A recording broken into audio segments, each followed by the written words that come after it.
బైబిల్లో కూడా చూచారు. You must have seen in Bible also. ఒక స్త్రీని బజార్లో నిలబెట్టి అటు ఇటు పోయేటువంటి వాడంతా రాళ్ళు విసురుతూ వచ్చాడు. A woman, many people started pelting stones on a woman there in open street. ఆమెను అందరూ హింసిస్తూ వచ్చారు. All started hurting her by throwing stones. Jesus ఆ మార్గంలో వచ్చాడు. Jesus was passing by in the same route. చూచాడు. He watched this.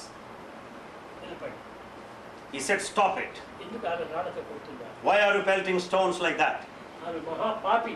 She is a great sinner, గృహస్థ ధర్మాన్ని విస్మరించి forgetting the law of householder. పాడు మార్గంలో ప్రవేశించి She is in a wrong way. Character అంతా నాశనం చేసుకుంది. She ruined her character. దానికోసం మీరు రాళ్ళు విసురుతున్నారా? So are you throwing stones for that reason?" అవును అన్నారు. They said, "Yes." మీరు ఎవరిలోనైనా కూడాను ఈ క్యారెక్టర్ ఉన్నటువంటి వాడు ఉన్నారా? Among you, is there anyone with such character? ఆ ఉండినటువంటి వాడు మాత్రం ఆమె విసిరండి. ఆమె వల్లే నీకు కూడాను లోపల మాత్రం ఉంది, ఆమె బయట చేసింది. You have got same similar character within. This she just exhibited externally. కనుక ఆమె బయట పాపం చేసింది, నువ్వు లోపల పాపం చేస్తున్నావు. చూస్తున్నావు, తలుస్తున్నావు, వింటున్నావు అన్ని నువ్వు పాపాలు చేస్తున్నావు. ఈ పాపం చేసినటువంటి వాడు ఇంకోని పాపి అని కొట్టడానికి అధికారం ఎక్కడ? She did the mistake, committed the sin openly externally. While you see, you think, you speak, but then who is free from such a sin? ఆ మాదిరి జీసస్ చెప్పడం వల్ల అందరూ కూడా వెళ్ళిపోయారు. When Jesus said so, all left. అట్టనే వాడు ఈ దోషి అంటే నీలో ఏ దోషాలు ఉన్నాయో నీకు చేసి. Similarly, if you say he's a sinner, these are defects in him, tell me what mistake you do not have. నిజముగా నీలో దోషమే లేకపోతే If you have no defects, నీకు దోషాలే కనిపించాయి. then you don't find any mistakes, defects anywhere. దాంట్లో అదే మనకు సరైన అర్థం. That is the correct meaning. దోషి కానటువంటి వాడు ఎవరిని దూషించడు. The one without any defects will never accuse. దూషిస్తాడో వాడు మహాదోషి. The one who criticizes is the one with a lot of defects. మంచివాడికి రెండు గుణాలు ఉంటాయి. There are two qualities for a good man. వాడికి అన్ని మంచి కనపడతాయి. He watches good everywhere ఎందుకంటే మంచివాడు. because he's good innately. Wins. మనము ఏ విషయంలో కూర్చున్నా మంచిగా మనం యోచించాలి. Therefore, in every matter, we should think of good. కనుక ఇలాంటిది అదే సజ్జన సంసర్గం. This is join the good company. Good కంపెనీతో చేరాలి. You should join the good company. చేరి ఏం చేయాలి? Then what should you do? కురు పుణ్యం అహోరాత్రం. ఎప్పుడు నీవు మంచి పని చేస్తున్నా All the time you should do good. కురు పుణ్యం అహోరాత్రం.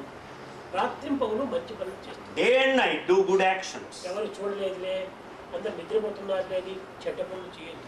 That no one is watching, all are sleeping. Don't do wrong actions. అది చాలా తప్పు. That is a mistake. ఎవరు చూడకపోయినా తాను చూస్తుంటాను. Others may not watch, but he is watching. కనుక భగవంతుడు అన్ని వాచ్ చేస్తున్నాడు. God watches everything.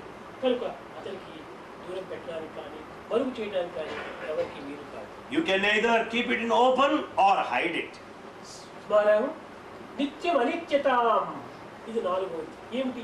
ఏది సత్యము, ఏది అసత్యము, ఏది నిత్యము, ఏది అనిత్యము, దీన్ని విచారం చేయాలి. Then you should also discriminate what is ephemeral, what is permanent. Discrimination selfish. It's all selfish. Fish is better than selfish. Fish is better than selfish. కనుక అంత సెల్ఫిష్ గా పోకూడదు. So one should not be selfish. మా కుటుంబానికి, మా సమాజములకు, మా దేశములకు ఇది మంచిగా కాదా అని మొట్టమొదటి మా సంస్థ ఉంటుండాలి. నా కాలేజ్, నా ఇన్స్టిట్యూట్, నా స్వామి నేను సరైన పని చేస్తున్నానా లేదా అని విచారణ చేయాలి. Therefore we should discriminate for the family, for myself, for the society, for the country and the world. Chief నీకు అందిస్తేనే thanks అంటావే.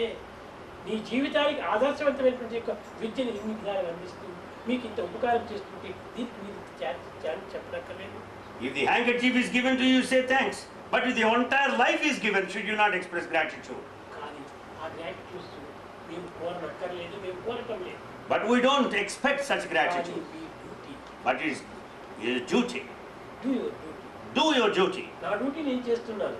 I do my duty. మీరు మంచిగా చెడ్డాన్ని నేను డిస్క్రిమినేషన్ చేయటం లేదు. Swami doesn't discriminate whether you are good or bad. నాకు మంచి. All are good to Swami. కానీ నీ డ్యూటీ నువ్వు చెయ్యి. But you do your duty.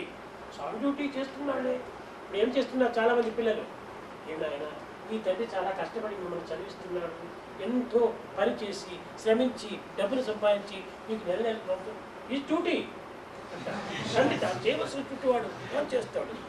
Swami is doing so much for you. Today what are we doing? Your father is struggling hard to help you, to finance you. But you say it is his duty. చేస్తున్నాడు నీకు. Father is doing his duty as father. కొడుకు duty ఏమిటి చేస్తున్నాడు? But as a son, or do you doing your duty as a son? తండ్రి చేసినప్పుడు తన duty ఏంటంటే నీ డ్యూటీ ఎక్కడ ఉంది? When father does, you say it is father's duty. ఇంతగా పెంచి పెద్ద చేసి పోషించినందుకు నీ డ్యూటీ కూడా నువ్వు చేయనక్కర్లేదు. Having given you birth, having looked after you, having fostered you, should not do your duty. Side మాత్రమే చూస్తున్నాను. Side చేయకుంటుంది. You look only in one direction, but not the second side. ఇంకొక పాత్ర పెట్టుకుని పై పాత్ర నుంచి నీళ్ళు పోస్తున్నారు. You keep one vessel down and you pour water from the vessel kept upper side. అంటే చాలా భద్రంగా లేదు, దీని తప్పు అన్నట్టున్నారు. You say the defect lies in the vessel below. కానీ పైన పోసే పాత్ర కూడా తొడుగు లేకుండా ఉంటున్నారు. The vessel on the top also should be రెండు steady. సరిగా ఉండినప్పుడే ఆ పాత్రలోని పదార్థం ఈ పాత్రను చేరుతుంది. So when both the vessels containers are appropriate in the correct position, it can collect. కొడుకు తగినటువంటి తండ్రి ఉండాలి. And therefore the father and the son should be అది appropriate. స్వామి తగినటువంటి యొక్క భక్తులు తగినటువంటి స్వామి రెండు సరిగా ఉండాలి. Therefore the devotee and Swami should be ఈ exact. రెండు సక్రమంగా ఉండినప్పుడే